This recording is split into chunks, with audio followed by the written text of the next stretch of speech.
talk about the today's generation or the today's time is very bad or not going well, and they compare their golden years or their well times to us, and it is kind of a very rubbish comparison because whenever they compare like in that time everything was sorted, everything was very perfect, and now we in our generation we have ruined everything. We don't know anything, and we are going in a direction which is directionless. In What I feel is that the reason behind this, that why all people are very angry with the new generation, is that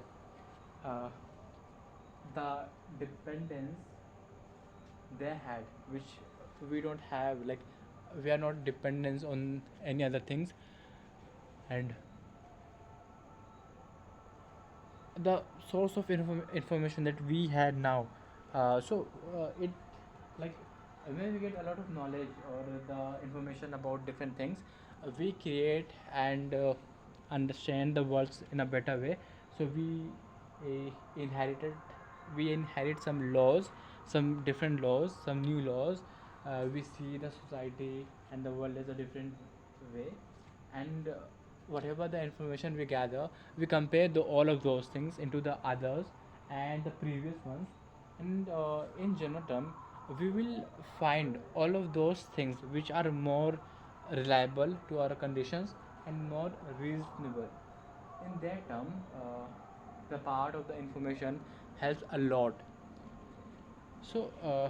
That's why when they say, or the unconscious part of their old memory or the mind, when they see that the new generation had a lot of independence and they have a lot of things to know about, and because we know a lot of things and we are going in a path which is very perfect according to us. And we are not following the path of the previous ones. So in that sense they are saying that because we are not choosing that part, so we are the ones who might be very foolish, and because there was only one path and we didn't choose that path, so that's why like we are just the useless generation of this thing. But this is a kind of a thing that every old people say.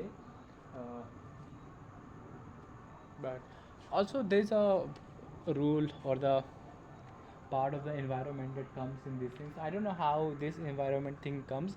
I've heard many times, and I also think that the environment also comes because when we talk about the information parts, like there are some great philosophers. They have a lot of knowledge and a lot of knowledge at that time, but in some part of where they were very bad at explaining things.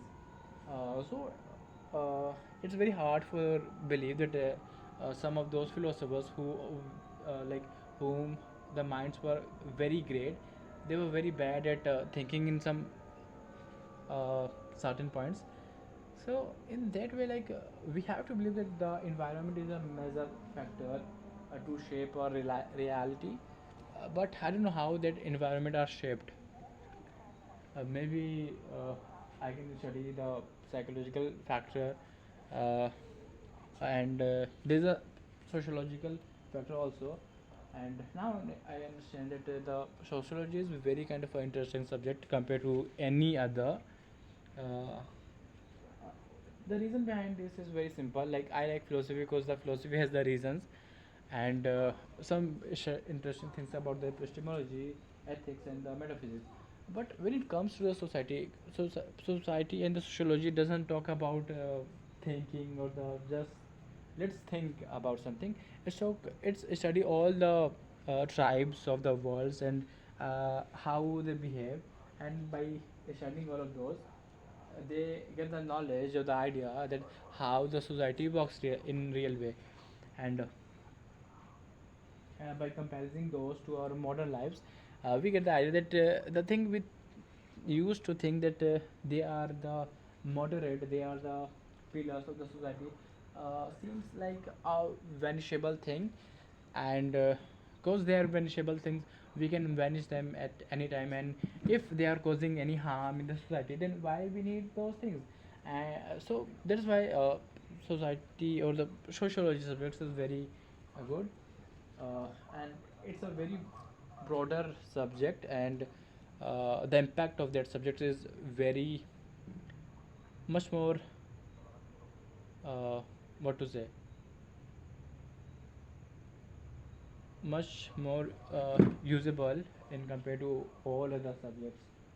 uh, so yeah, psychology is also good, but in psychology there are some kind of theories which are like every subject is related to the society, but some subjects are related in a narrow path, and because that path is very narrow, we need the some specialist in those fields.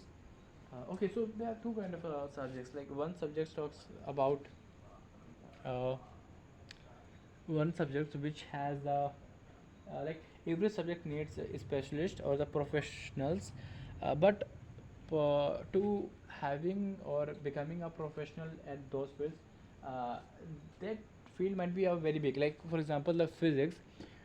Somebody, if somebody wants to become a very professional at understanding quantas and like how quantas behave, uh, it's a very deep and very research kind of a thing. But yeah, it's also very wide, it's not very narrow. But to understand that thing we need a very professional thinker.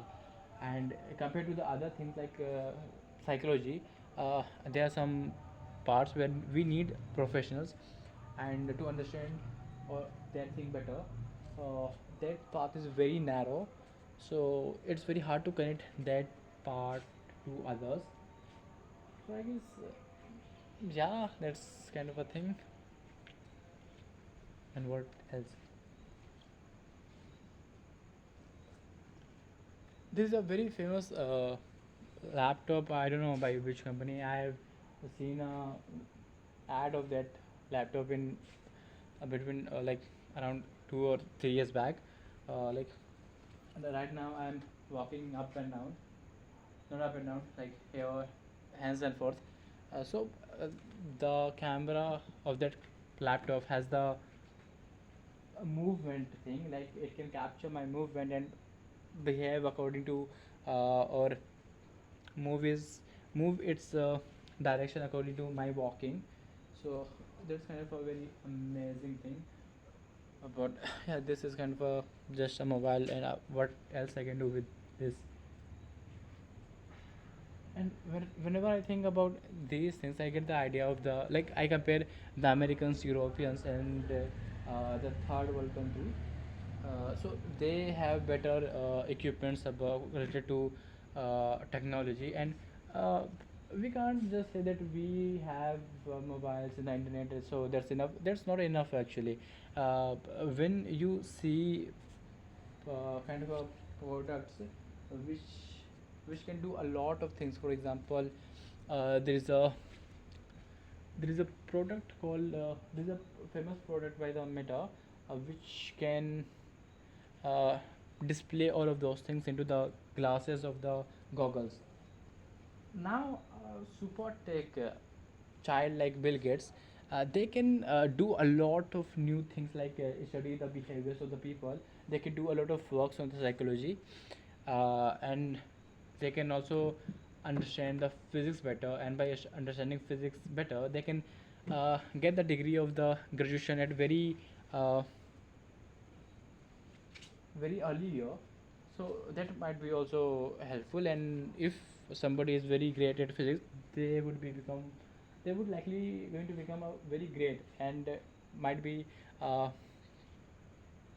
at the same position of the Einstein or the Newtons. So the technology helps a lot, and we, like in the name of technology, we just have the mobiles and the internet, which is enough. Like, but the range we need to create a lot of things, it's kind of a very different. You can't just build one system and say that okay, I think that this is the solution of everything. This isn't. So yeah, I guess that's it.